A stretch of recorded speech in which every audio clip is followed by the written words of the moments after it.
To expand indoctrination. That's right. Well, Idahoans are also concerned. Horror shot. That line would be moving a little bit farther west. I'm like crying. Nobody wants to see dark money is influencing policy in our state. Well, that's not how this works. Well, hello there and welcome to Nowhere to Hide. I'm Brian Hyde, and today we're going to be talking about the bureaucracy versus the people, or the people versus the bureaucracy if you prefer. Either way, it's a real problem, and especially when the legislature is in session. Maybe it's becoming more clear to more people that maybe the legislature isn't really there to, keep a tight eye on the people's checkbook and to basically, show fiscal responsibility and pretty much stay out of the people's business. I'm going to show you some reasons why the interests in whom our legislature operates doesn't always equal the people. But who better to go to than someone who actually works within the system? In fact, tell me if you recognize this cheerful young face. Yes, that would be Senator Brian Lenny from District 13. I believe that encompasses Nampa. And his take on a seismic shift, embracing fiscal sanity over rubber stamp politics. Now, before I go into this, and we'll use Senator Lenny's own words to describe, the point that he's making here. Just understand that for a lot of people, the idea is, well, we send people to Capitol Hill in Boise, and they go there to make policies, and they do it as fairly as they possibly can. And if that's your attitude, but you're not actually keeping an eye on what they're doing, you might miss some really important things, like since when is it the job of a legislator to pretty much act as a clearinghouse, or let the legislature be a clearinghouse for taxpayer dollars to favored business interests? So let's go into this explanation a little bit more about where the bureaucracy is playing games. And Senator Brian Lenny starts with the title is "Out with the Old, In with the New, Embracing Fiscal Sanity Over Rubber Stamp Politics." He says, as Nampa's straight-talking senator and a member of the Idaho Freedom Caucus, I've been tasked by the people of Nampa to bring a change to the State House. As you're likely aware, 2022 marked a turning point. Idahoans across the state ousted many of the old guard, paving the way for an era of genuine fiscal responsibility and transparency. But before then, well, this is our legislature, especially the Senate, was following a zombie-like obedience in handling state spending, mindlessly letting the budget swell by billions each year. Yes, it was our self-proclaimed conservative legislators who greenlit the largest spending increases in Idaho's history during the pandemic, and many were sent packing as a result of their fiscal imprudence. Senator Brian Lenny then goes on to tell us now, with the Senate sporting many new conservative faces, we are geared up to set things on the right track. He says, along with the Idaho Freedom Caucus, I'm pushing us away from the old reckless spending and steering us towards serious financial scrutiny, transparency, and accountability.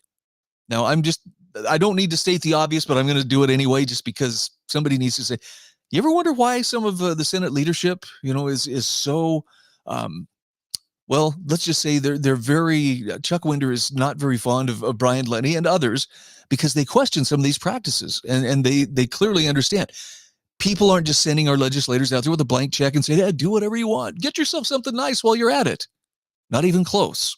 So back to Senator Lenny's commentary.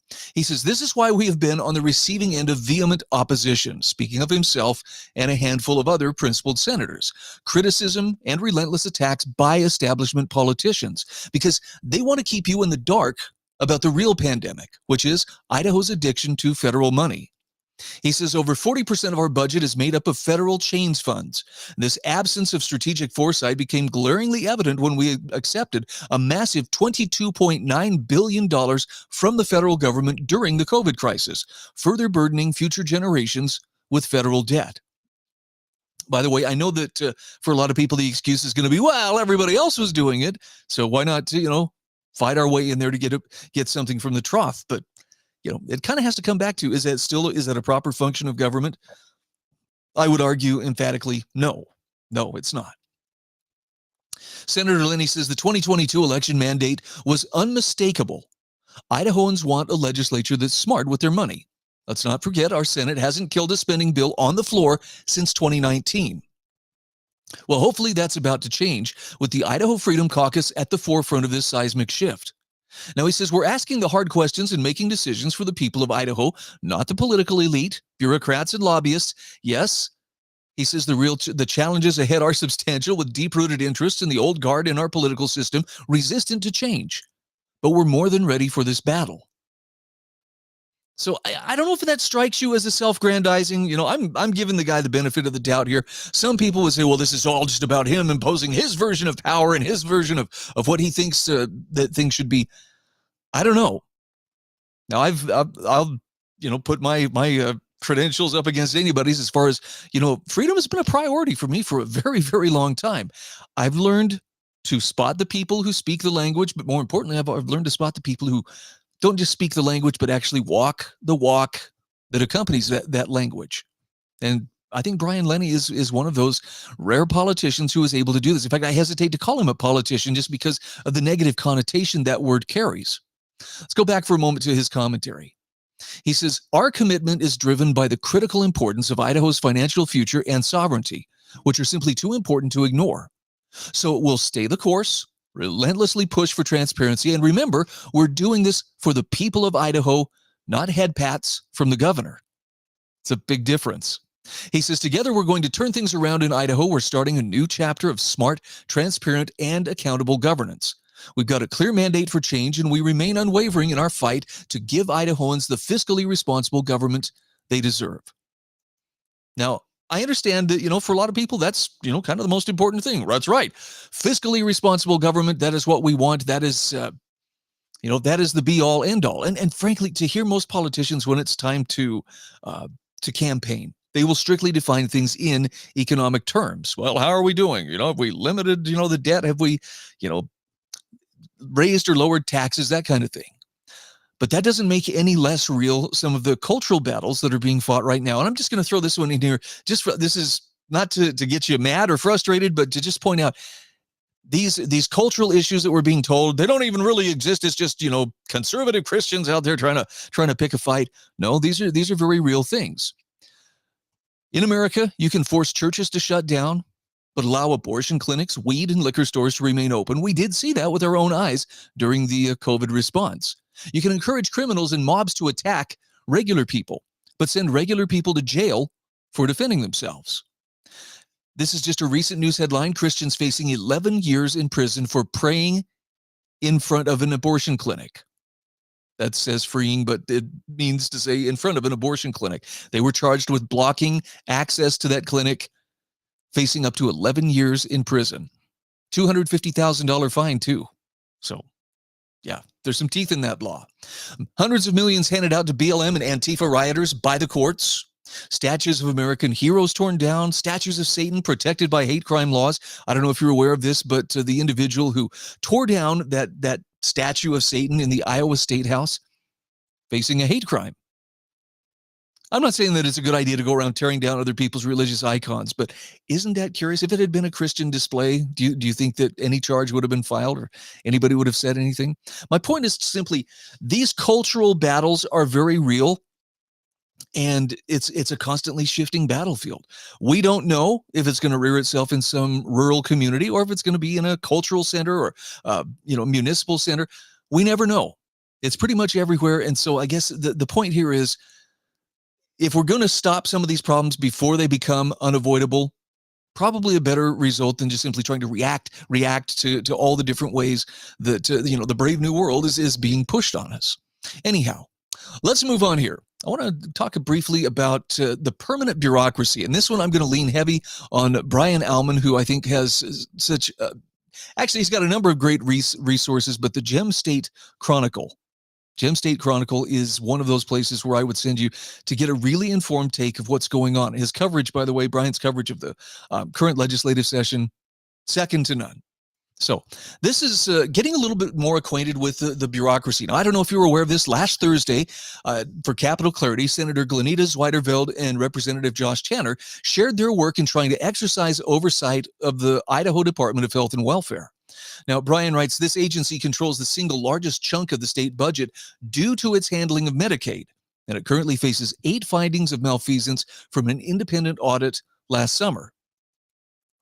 In fact, during that presentation, you also got a chance to see this incredible documentary from Nicholas from the Idaho Freedom Foundation, The Rogue Bureaucracy, Shining a Light on the Idaho Department of Health and Welfare.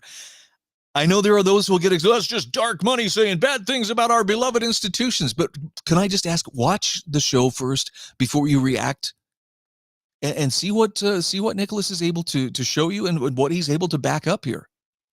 I mean, it's a real problem. Unless, of course, you're benefiting from this somehow, which, not surprisingly, quite a few bureaucrats do. Brian Alman writes, at the heart of this conflict is the real question of who gets to make the rules for society. Is it the permanent bureaucracy or our elected lawmakers? In 2022, the Idaho legislature approved a $6 million grant for Idaho Department of Health and Welfare to support K-12 education through various nonprofits. Putting aside the fact that this was already well beyond the purpose of government, the legislature was clear that this was for K-12 only. In other words, not for pre-K programs. Yet, bureaucrats in Idaho Department of Health and Welfare decided to distribute the money to their friends in pre-K nonprofits anyway. They, unelected bureaucrats within a state agency, believed they knew better than our elected representatives. It also brings to mind the question of accountability, right? Now, he says, here in Idaho, we face the same questions about who rules our society. And he does a really good job of giving a good historical exploration of how did we get to this point where we really see, special interests and lobbyists exerting far greater influence on public policy than any citizen can hope to do, unless they've got big bucks in their hands. So Brian says, our legislature is made up of 105 people elected from all corners of the state. And he's talking about this to illustrate the power differential between the executive and legislative branches of state government. Legislators are technically part-time, paid less than $20,000 for their work. They have no staffs, and their offices in the Capitol can be quite small. They are required to vote on hundreds of bills during a 3-month legislative session, leaving very little time to deeply evaluate any of the issues upon which they are called to exercise their lawmaking authority. And this kind of brings to mind the whole idea it should be public service, meaning it should be a sacrifice to serve, which I think for a lot of people it is. Others have tried to make it, a very lucrative career. Now, on the other hand, speaking of lucrative careers, the executive branch is massive. The elected positions, governor, lieutenant governor, attorney general, secretary of state, treasurer, and controller, those are all full-time positions, and each has a large staff to help carry out their duties. The governor oversees the 20 agencies that were created by the Idaho Constitution, and get this, the nearly 200 sub-agencies created to get around that constitutional limit. So here's just a quick peek. You'll have to have a good eye to be able to see all the detail, but there's a state of Idaho organizational chart. A lot of stuff falling under the executive there. Makes you wonder if, some of this becomes kind of jobs programs of sorts. Now, Brian says each of these agencies, commissions, and boards have their own full-time staffs as well as taxpayer-supported budgets. In fact, many of them have the privilege of presenting their budgetary request directly to the legislature. They literally spend tax dollars to get more tax dollars. The governor directly appoints many of these agency heads, subject to Senate confirmation, and the Senate rarely rejects a nominee. Now, Brian says that many of these agencies have regulatory power, meaning the rules they craft have the force of law for citizens like you and me. Again, the legislature has to approve these rule changes, but they rarely have time to fully dig into the repercussions of each rule change, much less push back in a meaningful way. So he asks, how is a part-time legislature whose members are tasked with investigating hundreds of bills, rule changes, and appointments in a 3-month span without dedicated staff supposed to supervise a massive bureaucracy like that? And you probably know the answer, or at least you would have a good idea. It can't. It's not supposed to. These are supposed to be free to make their own decisions without having to cut through all the red tape of, the accountability to the people and so forth. Anyway, the question now comes up, how do we bring our government back into balance? And Brian says, well, first we need to rein in the executive branch. And okay, some people's toes are going to get stomped on for this, but it needs to be asked. Do we really need a Hispanic Affairs Commission? How about a Humanities Council? Okay, how about the STEM Action Center? Go through the list yourself, and he links to a list where you can see what would you cut. Many of these agencies perform functions that are well outside of a traditional view of the role of government. And finally, he suggests The other hindrance to reducing the size and scope of government is the implicit idea that these agencies are jobs programs. Any legislator who makes a serious attempt to shut down any of these agencies will be subject to sad stories in the Idaho Statesman about state employees facing layoffs, not to mention people who benefit from the programs. That's about par for the course, right? It's the press. How often have you ever heard them speak up? Okay, there is one instance. Anytime that tax money is being directed towards non-government education, any kind of educational competition, then they're concerned. Well, no, there's not an awful lot of money, but anything else? No. And spend it all. We've got it. We've got all of that and more. So, number one, the press is not going to give you a strong pro-freedom slant on the news. It's not in their interest to do so. Your politicians, likewise, will want you to believe that they are doing a very good job of maintaining the fiscal responsibility, as Senator Brian Lenny points out, and as Brian Allman points out. Not so much. No, the bureaucracy is still huge. It's still largely unaccountable, and it has the ability to lobby on its own behalf. Talk about having the deck stacked in your favor. It's got to be a good feeling, but that's only if you're not a taxpayer, or if you feel like you can live perpetually off the taxpayers. It's funny. Anybody who speaks out against that, they'll call you a grifter. But the people who actually collect as much money as they can without actually creating something of value, never seem to hear that title applied to them. That's it for the people versus the bureaucracy. I'm Brian Hyde, and this is Nowhere to Hide. Reporters are biased, the Idaho Press Club are biased, all media, newspaper, radio. To be completely blunt here, Brian, and there are plans to expand indoctrination. That's right. Well, Idahoans are also concerned. Horror shot. That line would be moving a little bit farther west. I'm like crying. Nobody wants to see Dark money is influencing policy in our state. Well, that's not how this works.